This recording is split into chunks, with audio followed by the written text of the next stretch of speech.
All right, welcome back. We're ready to read chapter 10. So, at the end of chapter 9, Simon figured out what the beast truly was. But unfortunately, one of them died at the end. One of the boys was killed coming out of the forest. And so, here in chapter 10, our characters reckon with having murdered one of the other boys on the island. Chapter 10, The Shell and the Glasses. Piggy eyed the advancing figure carefully. Nowadays he sometimes found he saw more clearly if he removed his glasses and shifted the one lens to the other eye. But even through the good eye, after what happened, Ralph remained unmistakably Ralph. He came now out of the coconut trees, limping, dirty, and with dead leaves hanging from his shock of yellow hair. One eye was a slit in his puffy cheek, and a great scab had formed on his right knee. He paused for a moment and peered at the figure on the platform. "Piggy, are you the only one left?" "Well, there's some little uns. Well, they don't count. No big uns." "Oh, Sam and Eric, they're collecting wood." "Nobody else?" "Not that I know of." Ralph climbed on the platform carefully. The coarse grass was still worn away where the assembly used to sit. The fragile white conch still gleamed by the polished seat. Ralph sat down in the grass facing the chief's seat and the conch. Piggy knelt at his left, and for a long minute there was silence. At last Ralph cleared his throat and whispered something. Piggy whispered back, "What you say?" Ralph spoke up. "Simon." Piggy said nothing but nodded solemnly. They continued to sit, gazing with impaired sight at the chief's seat and the glittering lagoon. The green light and the glossy patches of sunshine played over their befouled bodies. At length Ralph got up and went to the conch. He took the shell caressingly with both hands and knelt, leaning against the trunk. "Piggy? What are we going to do?" Piggy nodded at the conch. "You could call an assembly." Ralph laughed sharply as he said the word, and Piggy frowned. "You're still chief." Ralph laughed again. "You are! Over us." "I got the conch." "Ralph, stop laughing like that. Look, there ain't no need, Ralph. What's the others going to think?" At last Ralph stopped. He was shivering. "Piggy, that was Simon." "You said that before." "Piggy, that was murder." "You stop it," said Piggy shrilly. "What good are you doing talking like that?" He jumped to his feet and stood over Ralph. It was dark. There was that bloody dance. There was lightning, and thunder and rain. We were scared." "I wasn't scared," said Ralph slowly. "And I was... I don't know what I was." "We was scared," said Piggy excitedly. "Anything might have happened. It wasn't what you said." He was gesticulating, searching for a formula.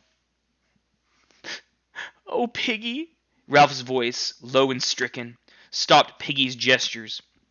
He bent down and waited. Ralph, cradling the conch, rocked himself to and fro. "Don't you understand, Piggy? The things we did." "He may still be..." "No." "Perhaps he's only pretending."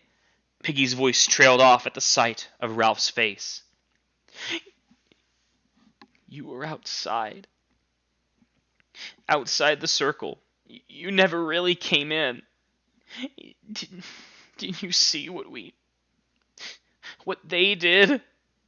There was loathing, and at the same time a kind of feverish excitement in his voice. "Didn't you see, Piggy?" "Not all that well. I only got one eye now. You want to know that, Ralph?" Ralph continued to rock to and fro. "It was an accident," said Piggy suddenly. "That's what it was, an accident." His voice shrilled again. "Coming in the dark, he had no business to be crawling like that out of the dark. He was batty. He asked for it." He was gesticulating wildly again. "It was an accident." You didn't see what they did." "Look, Ralph, we have got to forget this. We can't do no good thinking about this, see?" I'm frightened. Of us. I want to go home. Oh, God, I want to go home. It was an accident, said Piggy stubbornly, and that's that. He touched Ralph's bare shoulder, and Ralph shuddered at the human contact. And look, Ralph! Piggy glanced round quickly, then leaned close. Don't let on that we was in that dance. Not to Sam and Eric. But we were! All of us! Piggy shook his head. Not us till last.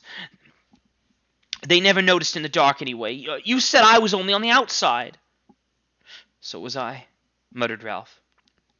I was on the outside, too. Piggy nodded eagerly. That's right. We was on the outside. We never done nothing. We never seen nothing. Piggy paused, then went on. We'll live on our own. The four of us. 4 of us. We aren't enough to keep the fire burning. We'll try. See, I lit it. Sam and Eric came dragging a great log out of the forest. They dumped it by the fire and turned to the pool. Ralph jumped to his feet. Hi, you two. The twins checked a moment, then walked on. They're going to bathe, Ralph. Better get it over. The twins looked very surprised to see Ralph. They flushed and looked past him into the air. Hello, fancy meeting you, Ralph. We just been in the forest to get wood for the fire. We got lost last night. Ralph examined his toes. You got lost after the... Piggy cleaned his lens. After the feast, said Sam in a stifled voice. Eric nodded. Yes, after the feast. We left early, said Piggy quickly, because we were tired. So did we. Very early. We were tired. Sam touched a scratch on his forehead and then hurriedly took his hand away. Eric fingered a split lip. Yes, we were very tired, repeated Sam. So we left early. Was it a good... The air was heavy with unspoken knowledge. Sam twisted, and the obscene word shot out of him. Dance? Memory of the dance that none of them had attended shook all 4 boys convulsively. We left early. When Roger came to the neck of the land that joined Castle Rock to the mainland, he was not surprised to be challenged. He had reckoned, during the terrible night, on at least finding some of the tribe holding out against the horrors of the island in the safest place. The voice rang out sharply from on high, where the diminishing crags were balancing one another. Halt! Who goes there? Roger. Advance, friend. Roger advanced. You could see who I was. The chief said we have to challenge everyone. Roger peered up. You couldn't stop me coming if I wanted. Couldn't I? Climb up and see. Roger clambered up the ladder-like cliff. Look at this. A log had been jammed under the topmost rock, and another lever under that. Roger leaned lightly on the lever, and the rock groaned. A full effort would send the rock thundering down to the neck of the land. Roger admired. He's a proper chief, isn't he? Robert nodded. He's going to take us hunting. He jerked his head in the direction of the distant shelters, where a thread of white smoke climbed up to the sky. Roger, sitting on the very edge of the cliff, looked somberly back at the island as he worked with his fingers at a loose tooth. His gaze settled on the top of a distant mountain, and Robert changed the unspoken subject. He's going to beat Wilfred. What for? Robert shook his head doubtfully. I don't know. He didn't say. He got angry and made us tie Wilfred up. He giggled excitedly. He's been tied up for hours waiting. But didn't the chief say why? I never heard him. Sitting on the tremendous rock in the torrid sun, Roger received this news as an illumination. He ceased work at his tooth and sat still, assimilating the possibilities of irresponsible authority. Then, without another word, he climbed down the back of the rocks and towards the cave and the rest of the tribe. The chief was sitting there, naked to the waist, his face blocked out in white and red. The tribe lay in a semicircle before him. The newly beaten and untied Wilfred was sniffing noisily in the background. Roger squatted with the rest. Tomorrow, went on the chief, we shall hunt again. He pointed at this savage and that with his spear. Some of you will stay here and improve the cave and defend the gate. I shall take a few hunters with me and bring back meat. The defenders of the gate will see that the others don't sneak in. A savage raised his hand, and the chief turned a bleak, painted face towards him. Why should they try and sneak in, Chief? The chief was vague but earnest.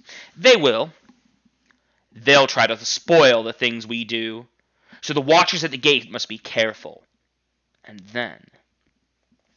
The chief paused. They saw a triangle of startling pink dart out, pass along his lips, and then vanish again. And then the beast might try to come in. You remember how he crawled. The semicircle shuddered and muttered in agreement. He came, disguised. He may come again, even though we gave him the head of our kill to eat. So watch and be careful. Stanley lifted his forearm off the rock and held up an interrogative finger. Well, but didn't we... Didn't we... He squirmed and looked down. No. In the silence that followed, each savage flinched away from his individual memory. No. How could we kill it? Half relieved and half daunted by the implication of further terrors, the savages murmured again. So leave the mountain alone, said the chief solemnly, and give it the head if you go hunting. Stanley flicked his finger again. I expect the beast disguised itself. Perhaps, said the chief. A theological speculation presented itself. We better keep on the right side of him, anyhow. You can't tell what he might do. The tribe considered this, and then they were shaken, as if by a flow of wind. The chief saw the effect that his words were having and stood abruptly. But tomorrow we'll hunt, and when we've got meat, we'll have a feast. Bill put up his hand. Chief? Yes? What will we use for lighting the fire? The chief's blush was hidden by the white and red clay. Into this uncertain silence, the tribe spilled their murmur once more. Then the chief held up his hand. We shall take fire from the others. Listen, tomorrow we'll hunt and get meat. Tonight, I'll go with 2 hunters. Who will come? Maurice and Roger put up their hands. Maurice? Yes, chief? Where was their fire? Back at the old place by the fire rock. The chief nodded.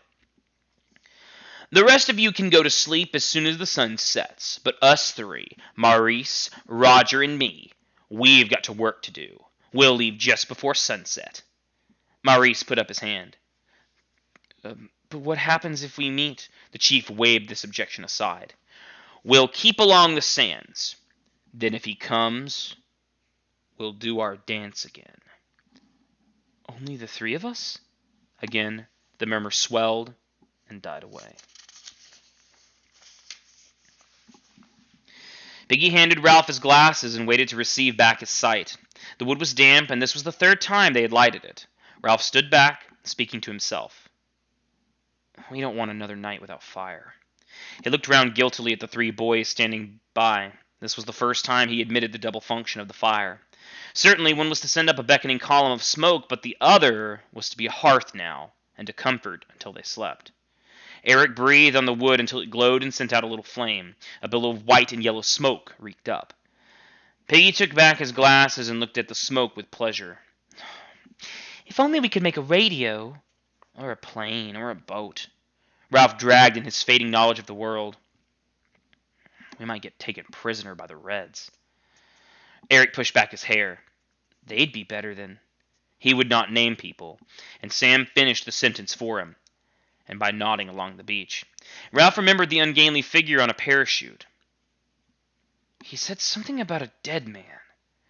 He flushed painfully at this admission that he had been present at the dance. He made urging motions at the smoke with his body. Don't stop. Go up there.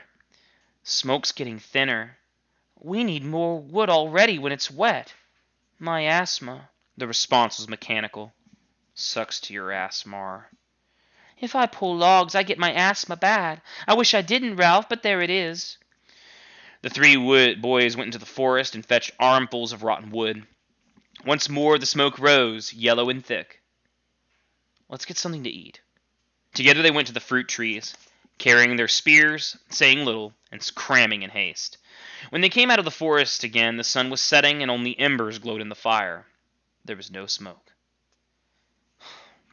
I can't carry any more wood, said Eric. I'm tired. Ralph cleared his throat. We kept the fire going up there. Up there it was small, but this has got to be a big one. Ralph carried a fragment to the fire and watched the smoke that drifted into the dusk. We've got to keep it going. Eric flung himself down. I'm too tired. And what's the good? Eric, cried Ralph in a shocked voice, don't talk like that. Sam knelt by Eric. Well, what is the good? Ralph tried indignantly to remember. There was something good about fire. Something overwhelmingly good. Ralph's told you often enough, said Piggy moodily. How else are we going to be rescued? Of course! If we don't make smoke... He squatted before them in the crowding dusk. Don't you understand? What's the good of wishing for radios and boats? He held out his hands and twisted the fingers into a fist. There's only one thing we can do to get out of this mess. Anyone can play at hunting. Anyone can get us meat. He looked from face to face. Then at the moment of his greatest passion and conviction, the curtain flapped in his head, and he forgot what he'd been driving at. He knelt there, his fists clenched, gazing solemnly from one to the other. And then the curtain whisked back. Yes, we've got to make smoke, and more smoke. But we can't keep it going. Look at this. The fire was dying on them. 2 to mind the fire, said Ralph, half to himself. That's 12 hours a day. We can't get any more wood, Ralph. Not in the dark. Not at night. We can light it every morning, said Piggy. Nobody ain't going to see any smoke in the dark. Sam nodded vigorously. It was different when the fire was up there. Ralph stood up, feeling curiously defenseless with the darkness pressing in. Let the fire go, then, for tonight. He led the way to the first shelter, which stood though battered. The bed leaves way within, dry and noisy to the touch. In the next shelter, a little one was talking in his sleep. The 4 big uns crept into the shelter and burrowed under the leaves. The twins lay together, and Ralph and Piggy at the other end. For a while there was a continual creak and rustle of the leaves as they tried for comfort. Piggy? Yeah? All right. Suppose so. At length, save for an occasional rustle, the shelter was silent. An oblong of blackness, relieved with brilliant spangles, hung before them, and there was the hollow sound of surf on the reef. Ralph settled himself in for his nightly game of supposing. Supposing they could be transported home by jet, and before morning they'd land at that big airfield in Wiltshire. They'd go by car. No, for things to be perfect, they'd go by train, all the way down to Devon, and take that cottage again. Then, at the foot of the garden, the wild ponies would come and look over at the wall. Ralph turned restlessly in the leaves. Dartmoor was so wild, and so were the ponies. But the attraction of wildness had gone. His mind skated to a consideration of a tamed town, where savagery could not set foot. What could be safer than the bus center with its lamps and wheels? All at once, Ralph was dancing around a lamp standard. There was a bus crawling out of the bus station. A strange bus. Ralph!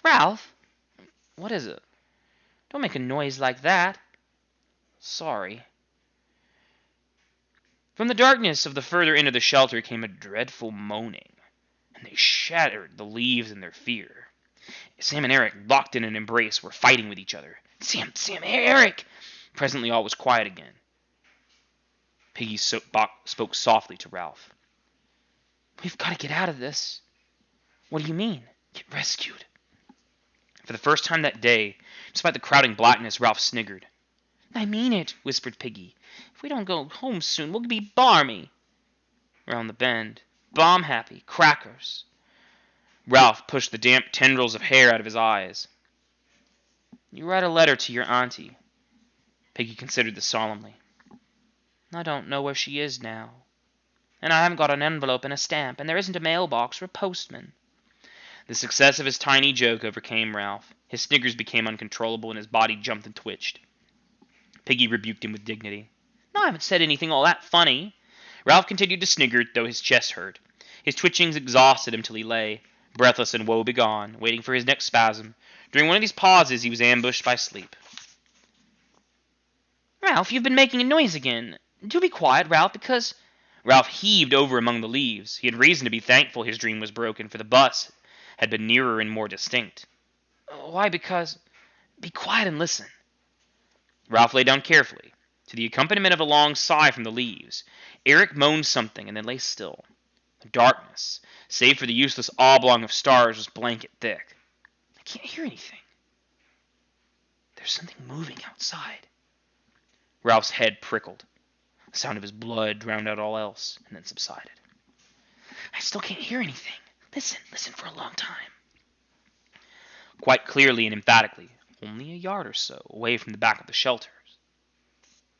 A stick cracked.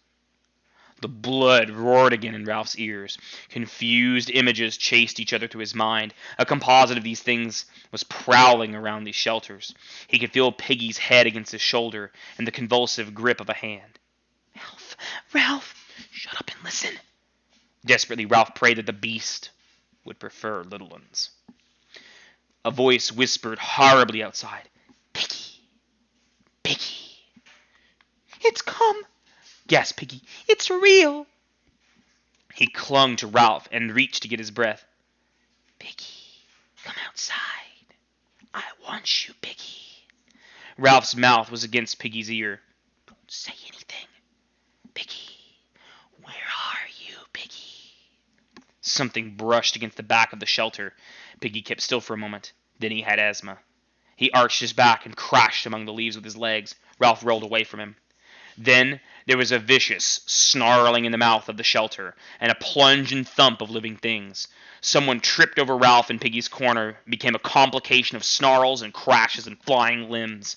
Ralph bit out, and then he and what seemed like a dozen others were rolling and over, hitting, biting, scratching. He was torn and jolted, found fingers in his mouth and bit them. A fist withdrew and came back like a piston, so that the whole shelter exploded into light. Ralph twisted sideways on top of a writhing body and felt hot breath on his cheek. He began to pound the mouth below him, using his clenched fist as a hammer. He hit with more and more passionate hysteria as the face became slippery. A knee jerked up between his legs and he fell sideways, busying himself with pain, and the fight rolled over him. Then the shelters collapsed with smothering finality, and the anonymous shapes fought their way out and through. Dark figures drew themselves out of the wreckage and flitted away till the screams of the little ones and Piggy's gasps were once more audible. Ralph called out with a quavering voice, "Oh, you little ones, go to sleep. We've had a fight with the others. Now go to sleep." Sam and Eric came close and peered at Ralph. "Are you two all right?" "I think so. I got busted." "So did I. How's Piggy?" They hauled Piggy clear of the wreckage and leaned him against a tree. The night was cool and purged of immediate terror. Piggy's breathing was a little easier. "Did you get hurt, Piggy?" "Not much." "That was Jack and his hunters," said Ralph bitterly. "Why can't they leave us alone?" "We gave him something to think about," said Sam, and honesty compelled him to go on. At least you did. I got mixed up with myself in a corner." "I gave him what for," said Ralph. "I smashed him up all right. He won't want to come fight us again in a hurry." "So did I," said Eric. "When I woke up, one was kicking me in the face. I got an awful bloody face, I think, Ralph, but I did him in the end." "What'd you do?" "I got my knee up," said Eric with a simple pride, "and I hit him with what in the pills. You could have heard him holler. He won't come back in a hurry either, so we didn't do too badly." Ralph moved suddenly in the dark, and then he heard Eric working his mouth. "What's the matter?" "Just a tooth loose." Piggy drew up his legs. "You all right, Piggy?" "I thought they wanted the conch." Ralph trotted down the pale beach and jumped onto the platform. The conch still glimmered by the chief's seat. He gazed for a moment or two, and then went back to Piggy. "They didn't take the conch." "I know they didn't come for the conch. They came for something else, Ralph." "What am I going to do?" Far off the bow stave of the beach, the three figures trotted towards Castle Rock. They kept away from the forest down by the water, and occasionally they sang softly. Occasionally they turned cartwheels down by the moving streak of phosphorescence. The chief led them, trotting steadily, exulting in his achievement. He was chief now, in truth. He made stabbing motions with his spear, and from his left hand dangled Piggy's broken glasses. So here in Chapter 10, the final conflict of the book takes shape. After wrestling with the guilt of killing Simon, the group of Ralph and Piggy desperately try to keep the fire going. Meanwhile, Jack uses the fact that they've killed Simon to establish himself as dominant leader. He strikes fear into the others' hearts with stories of the beast. And then he makes a move to take fire on the island. Now Jack has control of the fire and most of the boys. In the final chapters of the book, the conflict will come to a head. Ralph cannot have fire without Piggy's glasses, so he has to get them back somehow. Will he be able to do it? We'll find out in chapter 11.